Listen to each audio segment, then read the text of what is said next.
issue. So if I was to be your MP for Vauxhall, I've got some pledges that I would commit to, and can do it through changing the law, lobbying, get councils building council homes, suspend the right to buy, stop the unfair rent rises. We haven't even talked about the rental sector, but stop the unfair rent rises with some rent controls, not in a traditional sense, but rent controls, and not have estate demolition without the vote of the residents. So you have a refurb option. And I'd also push for the backing of community-led regeneration. That is what we're looking for.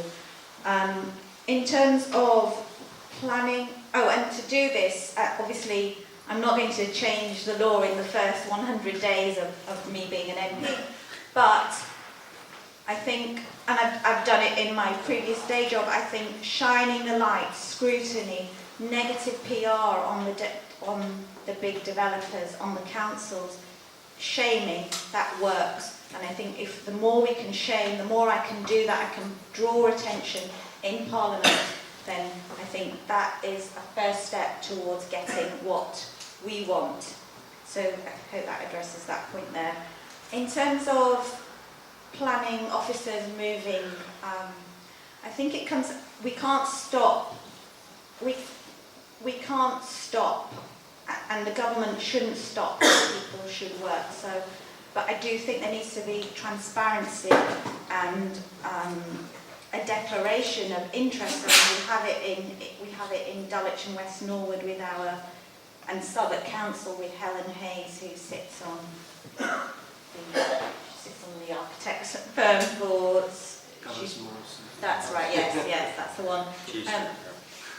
Yeah, and so all her contacts, and again, we talk about CAN and MIPIM and the mayoral advisors having their jollies with developers. So there is a boys' club. I'd bring in. You probably want to bring in some women's ecology. There is a club, and I think we need that transparency and the scrutiny to just again shine the light. I think when you do shine the light on the murkiness of this swamp, we can actually make a difference. So I think that's important. In terms of, what's the third question? Anything else? What was the? Addressing the root cause, really.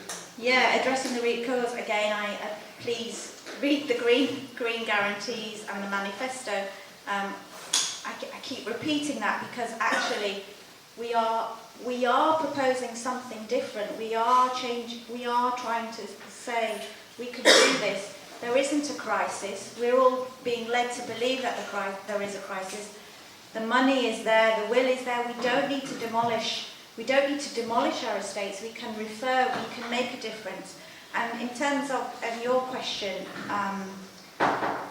there was, yes, demolition. The council agreed, I think in 2012, that demolition had to happen, or they had to plug this £56 million gap. And they had some agreed criteria based on crime figures, ASB, so they had some agreed criteria. But what has been shown through Cressingham Gardens was that these criteria were not applied.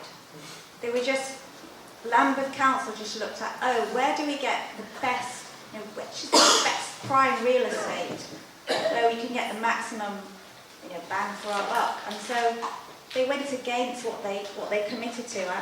We don't have time for me to read quotations of what they committed to. So there was a process. They didn't follow the process, and I think we can scrutinise. We've got members here who have been scrutinising. It is about the people. We've got the people's audit.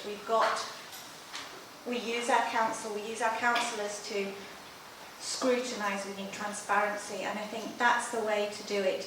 So not only do we scrutinise, have the transparency, but we need those bold ideas, and I think we can do it together.